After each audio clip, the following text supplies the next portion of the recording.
ಸ್ನೇಹಿತರೆ, ಈಗ ಎಕ್ಸ್ಪಲ್ಸ್ ತಗೊಂಡು ಕೆಲವು ದಿನಗಳಾಗಿದೆ. ಸೊ ಯೂಸ್ ಮಾಡ್ತೀವಿ. ನಾರ್ಮಲ್ ಅವತ್ತು ಹಾಕ್ಸಿದ ಪೆಟ್ರೋಲು ಈಗ ನೋಡಿ ಎಷ್ಟಿದೆ ಅಂದರೆ ನೋಡಿ, ಆಲ್ಮೋಸ್ಟ್ ಅರ್ಧಕ್ಕಿಂತ ಒಂದು ಚೂರು ಮೇಲೆ ಇದೆ ಪೆಟ್ರೋಲ್. ಇಂಡಿಕೇಶನ್ ತೋರಿಸ್ತಾ ಇರೋದು, ಒಂದು ನಿಮಿಷ ಆಗಿರಿ, ರೇಂಜ್ ತೋರಿಸ್ಬಿಡ್ತೀನಿ.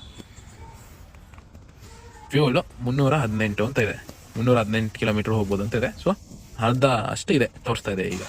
ಸೊ ನಿಮ್ಗೆ ಇನ್ನೂ ಸ್ವಲ್ಪ, ನಿಮ್ಗೆ ಏನೂ ಹಾಕ್ಸೋದಿಲ್ಲ, ಏನಿಲ್ಲ, ಇನ್ನೊಂದು ಟ್ರಿಕ್ ತೋರಿಸ್ತೀನಿ ನಿಮಗೆ. ಹಾಗೆ ಕ್ಯಾಮ್ರಾ ರನ್ನಿಂಗಲ್ಲಿದೆ, ಒಬ್ಬರು ಕೂತ್ಕೋತಾರೆ, ಈಗ ಕೂತ್ಕೊಳ್ಳೋಲ್ಲ. ಸೊ ನಾನು ಇನ್ನೊಬ್ರು ಕೂತ್ಕೋತಾರೆ. ಆ್ಯಂಡ್ ಈಗ ಇಷ್ಟಿದೆ, ಫ್ಯೂಲ್ ಇಷ್ಟಿದೆ. ಸೊ ಈಗ ಗಾಡಿನ ಆಫ್ ಮಾಡ್ತೀನಿ.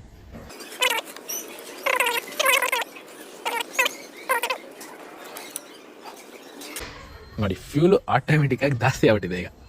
ಇಬ್ರು ಕೂತಿದ್ದಕ್ಕೆ ಫ್ಯೂಲು ಎಷ್ಟಿತ್ತು ಆಗ ನೋಡಿ, ಈಗ ಎಷ್ಟು ತೋರಿಸ್ತದೆ ಇಂಡಿಕೇಶನ್. ಈಗ ಯಾವುದಕ್ಕೂ ಸೇಫರ್ ಸೈಡ್ ನಾವೀಗ ರೇಂಜ್ ಚೆಕ್ ಮಾಡೋಣ. ಟ್ರಿಪ್ 1 ಫ್ಯೂಲ್ ರೇಂಜ್ ಅಷ್ಟೇ ಇದೆ, ಅದೊಂದು ಒಳ್ಳೆ ವಿಚಾರ. ಫ್ಯೂಲ್ ರೇಂಜಲ್ಲಿ ನಮ್ಗೇನು ಡಿಫ್ರೆನ್ಸ್ ತೋರಿಸ್ತಿಲ್ಲ, ಬಟ್ ಇಂಡಿಕೇಶನ್ ತೋರಿಸೋ ಕಡೆ ಜಾಸ್ತಿ ಆಗುತ್ತೆ. ಇಬ್ರು ಕೂತ್ಕೊಂಡ್ರೆ ಜಾಸ್ತಿ ಆಗುತ್ತೆ, ಒಬ್ರು ಕೂತ್ಕೊಂಡ್ರೆ ಸಿಂಗಲ್ ಹಾಫ್ ತೋರಿಸುತ್ತೆ, ರೆಗ್ಯುಲರ್ ಆಗಿ ತೋರಿಸುತ್ತೆ. We don't know which one is correct, but ಈಗ ಇಬ್ರು ಕೂತ್ಕೊಂಡಿರೋದಕ್ಕೆ ಇಷ್ಟು ತೋರಿಸ್ತಾ ಇದೆ ನೋಡಿ.